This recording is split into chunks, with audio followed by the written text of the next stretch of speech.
Hi welcome back to our channel. இன்றைக்கி நம்ம பார்க்க போகிறது ஃபோர்ஸ் குர்காலேருந்து வந்திருக்கக்கூடிய பிக்கப் தான் பார்க்க போகிறோம். இந்த வண்டியை பொறுத்தவரை இப்போ டெஸ்ட் ட்ரைவ் பண்ணிகிட்டு இருக்காங்க. வண்டி பக்காவான வண்டியாக இருக்குன்னு சொல்லுவாங்க. வண்டியோட மைலேஜ் எல்லாமே பக்காவாக இருக்குது.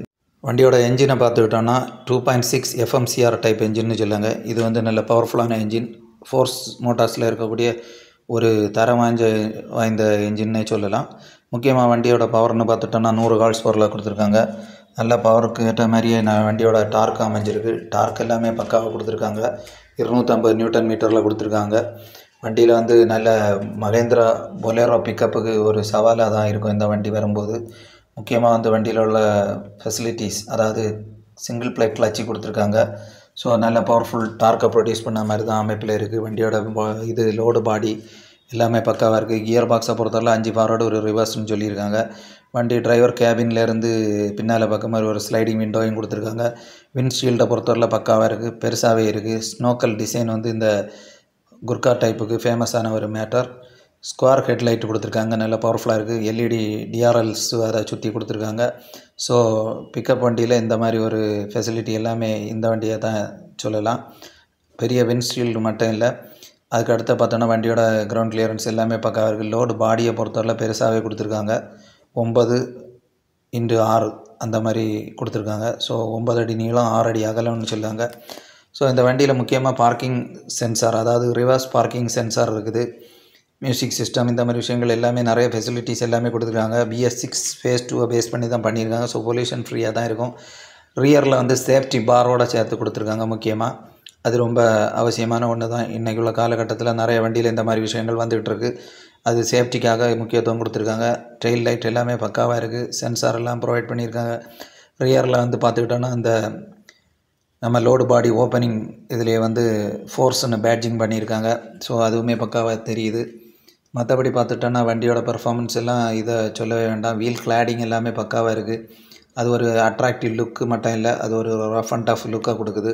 ஸோ பக்காவான டிசைன்னே சொல்லலாம். இதை சைடில் பார்த்தோன்னா ஈஸியாக வண்டிக்கு உள்ளே ஏறுற மாதிரி ஃபுட் ஸ்டெப் கொடுத்துருக்காங்க. ஏன்னா வண்டியோட கிரவுண்ட் கிளியரன்ஸ் எல்லாம் ஹைட்டு கொஞ்சம் அதிகமாக இருக்கனால ஈஸியாக ஏறுற மாதிரி உள்ள அமைப்பை கொடுத்துருக்காங்க. அது ஒரு பெரிய ப்ளஸ் பாயிண்ட்னு சொல்லலாம். ஃபியூவல் டேங்குமே 55 லிட்டரில் கொடுத்துருக்காங்க. ஸோ அதிக மைலேஜ் தர்றதுனால அடிக்கடி ஃபியூவல் ஃபில் பண்ணணுங்கிற கவலையும் கிடையாது.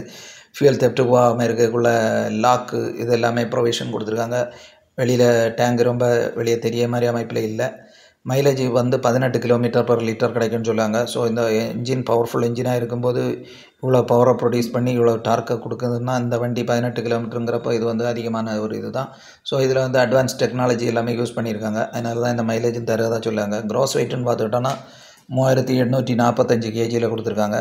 ஸோ இந்த க்ராஸ் வெயிட்டுக்கு ஏற்ற மாதிரி பேலோடு 2 டன் வரைக்கும் ஏற்ற மாதிரி தான் கொடுத்துருக்காங்க. ஸோ வண்டியை பொறுத்தவரை பக்காவான ஒரு வண்டின்னே சொல்லலாம். இது வந்து நல்ல கிரவுண்ட் கிளியரன்ஸ் மட்டும் இல்லை, இன்டீரியரில் உள்ள டிசைனுமே அது பக்காவாக இருக்குது. நல்ல ஸ்பேஷியஸாக இருக்குது. ஏர் கண்டிஷனரும் தனியாக கொடுத்துருக்காங்க. வண்டி வந்து ஒரு கார்போண்ட் அமைப்பு தான் இருக்குது. மியூசிக் சிஸ்டம் இந்த மாதிரி விஷயங்கள் எல்லாமே கொடுத்துருக்காங்க. ஒரு ராயலான வண்டின்னே சொல்லலாம். அது மட்டும் இல்லை, வண்டியில் வந்து நல்ல பவர்ஃபுல் இது மட்டும் இல்லை, மெட்டல் பம்பர் கொடுத்துருக்கிறது ஒரு அடிஷ்னல் சேஃப்டின்னே சொல்லலாம். ஸோ இந்த மெட்டல் பம்பர் வந்து வண்டியில் இருக்கிறது வந்து ஒரு ப்ளஸ் பாயிண்ட் தான். அது வந்து சேஃப்டிக்கு ரொம்ப அவசியமான ஒன்று. ஃபாக் லைட்டும் வந்துடுது. ஸோ இந்த மாதிரி விஷயங்கள் எல்லாமே நம்ம தனித்தனியாக பண்ண வேண்டியதில்லை, எல்லாமே வண்டியோட இன்க்ளூட் ஆகியே இருக்குது. ஸ்னார்க்கல் டிசைன்னு சொல்லும்போது அந்த ஃப்ரண்டில் இருக்கக்கூடிய ஏர் இன்டேக் பைப்பு தான். ஸோ அது வந்து ஒரு பக்காவான டிசைன் தான். ஸோ கிரவுண்ட் கிளியரன்ஸ் 210 mmல கொடுத்துருக்காங்க.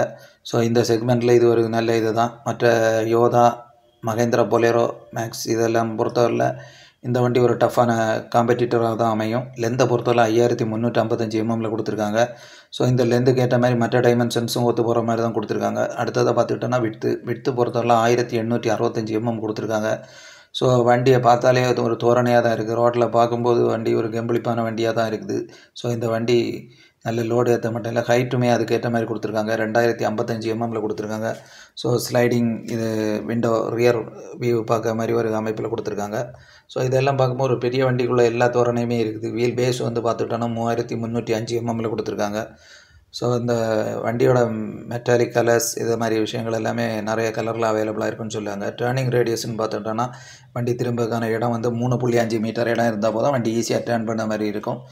ப்ரைஸ் வந்து பார்த்துக்கிட்டோன்னா இது இந்த 10 லட்சம் ரேஞ்சில் தான் ஸ்டார்ட் ஆக மாதிரி சொல்லுவேன். இந்த செக்மெண்ட்டில் இருக்கக்கூடிய யோதா அண்ட் பொலேரோ பிக்கப்பு தான் இதுக்கு சரியான காம்படிட்டர். இந்த வீடியோ பிடிச்சா லைக் பண்ணுங்கள், ஷேர் பண்ணுங்கள், சப்ஸ்கிரைப் பண்ணுங்கள். தேங்க்யூ.